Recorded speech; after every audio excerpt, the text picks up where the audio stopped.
The cities are a huge challenge. They represent postmodernism and all the various elements that come from around the world. Today I happen to be in Bangkok, Thailand. It's a city of 12 million. And over the past 100 years, we established about 5 churches, but we're in the process of putting in 18 new churches.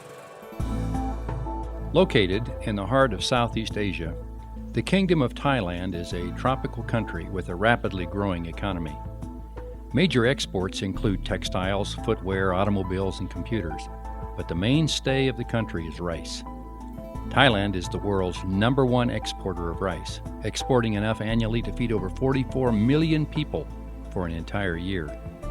Domestically, Thai cuisine is accompanied predominantly by rice, lots of rice. A typical person in Thailand consumes over 100 kilograms of rice every year. At this Buddhist temple, a large group has gathered for mid-morning worship. They've brought food to be blessed by the monks and then given as an offering. About 95% of the population of Thailand practices Theravada Buddhism. This traditional or early form of Buddhism has been interwoven with the belief of animism across much of the country. Over time, this syncretistic religious system has been ingrained into the cultural DNA of the Thai people. Many homes and businesses have miniature temples, known as spirit houses, placed on their property. Animism teaches that both good and evil spirits live in many of the objects of everyday life. Offerings of food and incense are left in the ornate miniature temples to appease the spirits and keep the family out of harm.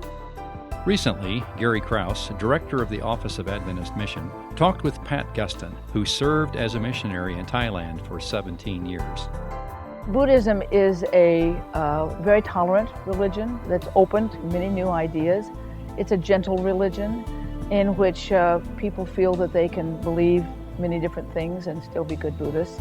And so in a sense, it's not hard for them to be tolerant of Christianity, but then to move away from that and to become give total allegiance to Jesus or to Christianity. That's a big challenge. This challenge was met in 2006 with the launch of Global Mission's Hope for Bangkok Church Planting Initiative.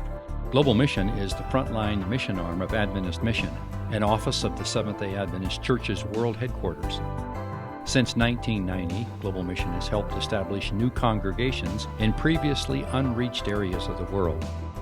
These include everything from North American communities with no Adventist presence to unentered countries in the 1040 window.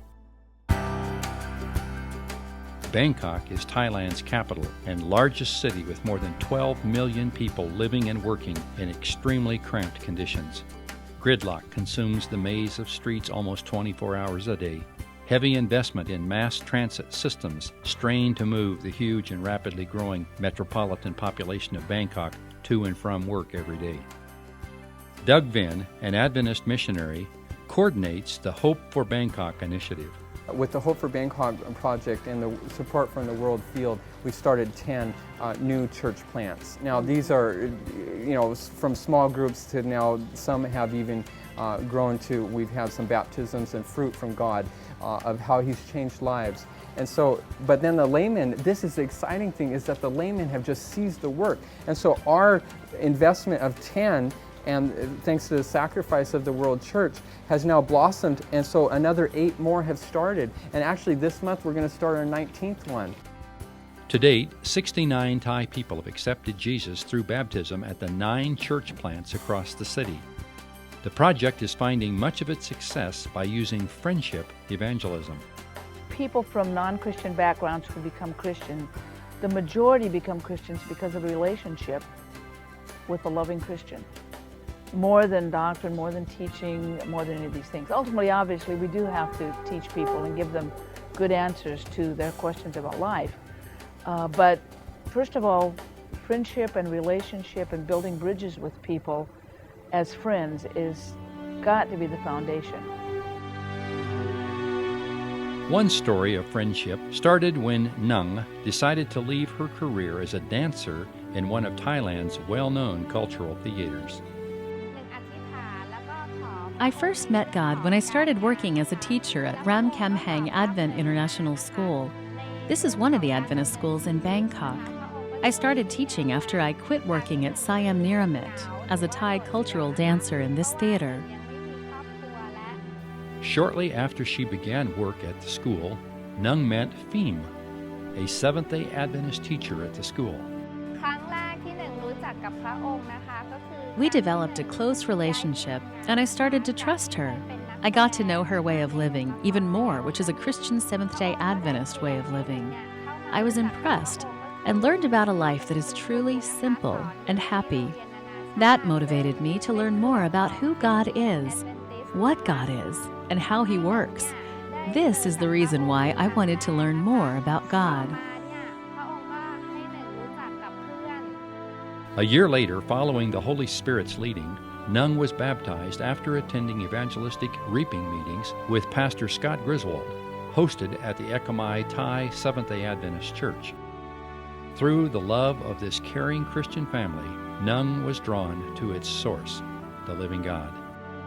Adventist Mission operates 5 global mission study centers in key locations around the world. Their purpose is to build bridges of understanding and friendship with people from major world religions and philosophies. These study centers research and experiment with ways to more effectively share with people from profoundly different worldviews.